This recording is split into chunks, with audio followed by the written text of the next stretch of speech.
and you find out something that was really good or really exciting or something people enjoyed at the weekend. And I am missing that hugely. So, first job today. Perfect grammar, of course. In the chat function, tell me something that was great about your weekend. What was great about your weekend? Let's see. Henry's there. I'm sure there was something great in his house. Francesca, I would completely agree with you about the snow. I loved seeing the snow yesterday. I wish we had a bit more, really, but, you know, we'll take what we got. Majola, I'm delighted you finally got some sleep. Don't know what you've been doing. Holly, you built a snowman. Goodness me, you must have got all the snow in your neighbourhood. I wonder if anyone else got anything else to see. Oh, lots of people enjoying playing games, which is all good. And somebody went to the woods. Lovely. And we had a birthday. Zamchi, happy birthday. Well done. So we've had a lovely weekend, hopefully, in our houses and in our homes. And hopefully you have got out. You might have gone to the woods, like some of us, or else you might have just been having a look out the window because it was a bit chilly. But we're going to put our hands together, and I think we're going to think about being grateful today. In the name of the Father, and the Son, and the Holy Spirit. Amen. Father in heaven, I give you today all that I think and do and say. I give you the good times as well as the bad, the times when I'm happy, the times when I'm sad. Fill me with grace and make me strong. With you at my side, I won't go wrong. Amen. In the name of the Father, and the Son, and the Holy Spirit. Amen. Yesterday's Gospel is a story which I think is familiar to all of us, actually. And I've got some key words up here which you may or may not be able to see, so I'm going to read them to you. One is Sea of Galilee. Then I've got some names of people. I've got Simon, and it's not the Simon in year 6. I've got Andrew, and it's not the Andrew in year 6. I've got James, and I've got John. And then I've got a quote. And the quote says, "Follow me, and I will make you into fishers of men." I'm going to show you the image that I have chosen for today, which is linked to yesterday's Gospel. So hopefully you can have a good look at that, first of all. So have a good look. Okay. Now, when I last did an assembly with you, it was a story about John the Baptist. And he was baptizing Jesus in some water. But the water wasn't the Sea of Galilee. The water was the River Jordan. And now we are at the Sea of Galilee. And it's a big lake, basically, in Israel. So I want you to think about that today. We're in a slightly different area with a big lake. So imagine you're there looking at this big lake. I'm going to read the Gospel for you. After John had been put in prison, Jesus went to Galilee and preached the good news from God. "The right time has come," he said, "and the kingdom of God is near. Turn away from your sins and believe the good news." As Jesus walked along the shore of Lake Galilee, he saw 2 fishermen, Simon and his brother Andrew, catching fish with a net. Jesus said to them, "Come with me, and I will teach you to catch people." At once they left their nets and went with him. He went a little farther on and saw 2 other brothers, James and John, the sons of Zebedee.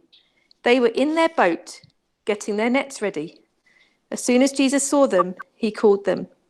They left their father Zebedee in the boat with the hired men and went with Jesus. So have a think. Imagine you're one of these fishermen. You've been out at sea all night catching the fish. Lake Galilee was a great place to get your fish. You're really tired. Some of your nets have got a bit broken, so you're having to do a bit of a repair job.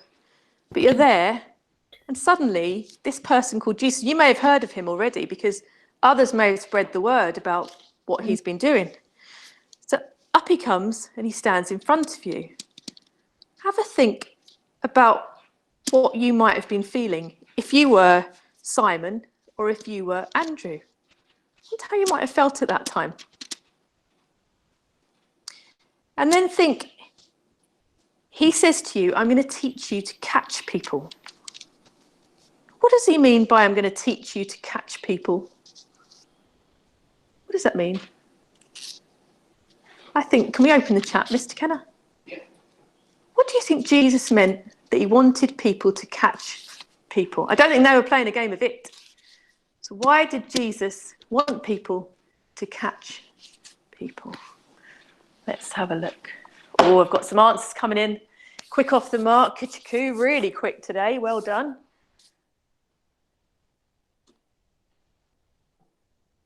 Let's have a look.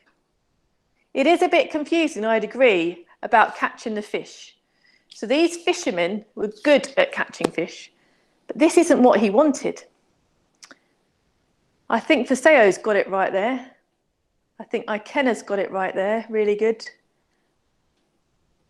And I think Francesca has got it there too. Okay. So we've got Jesus, and he has decided he needs these people to help him. But my first thing to think about now, really, is why did Jesus choose these men in particular? Why these ones? Why these people? What was it about them? What sign did he send by choosing fishermen who were on the side of a lake to come and help him? Why do you think he chose fishermen to do the job? Have a think about that. Why do you think? Oh, Jessica, I like that idea.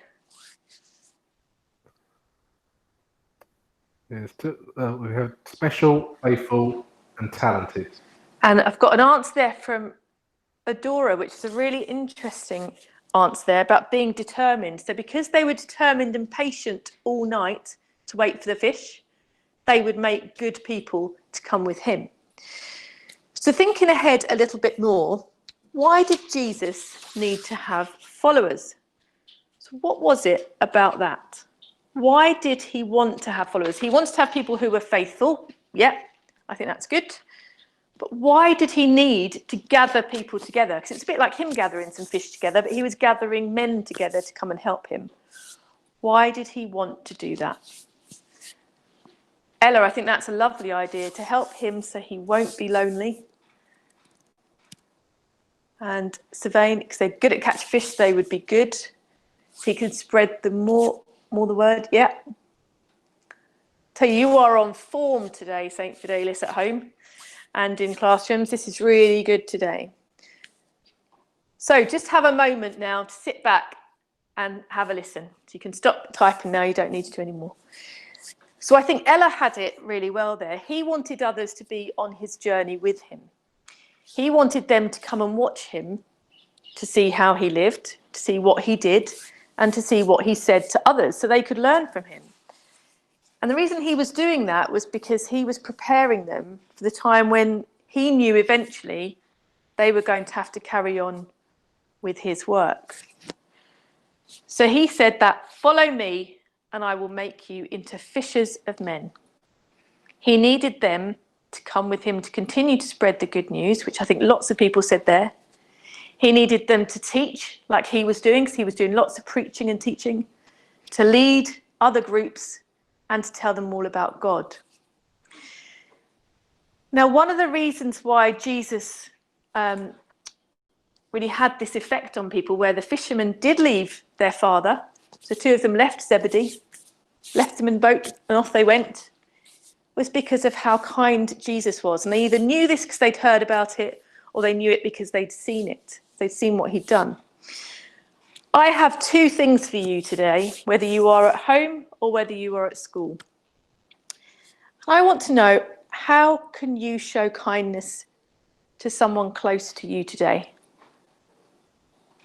And a long time ago, many of you will hopefully remember, how can you show the tiny little things you do today that show that you are a follower of Jesus? So what tiny little things can you do that will have a huge impact on somebody else and make a difference to their day? So that's what I need you to do today. You're going to be kind, and you're going to do those tiny little things for others, those things that are almost invisible, which someone else will be like, "Oh, I'm really glad they did that," but they may not know. So have a think about those two things for me today. Now, I hope you have a great week. I really enjoyed looking at your work last week when I did the assembly. I think it was on Friday. And I'm looking forward to finding out more about the great learning you're either doing at home or in your classrooms here at school. Get yourself ready. Get yourself ready for your work. You've had your PE already today. You've had your assemblies. Hopefully you are set up. You're feeling confident. And Adora, you're feeling determined to get through whatever this week maybe challenges you with. So I hope you have a great Monday, and I hope to see you again very soon. Goodbye, everyone. Bye.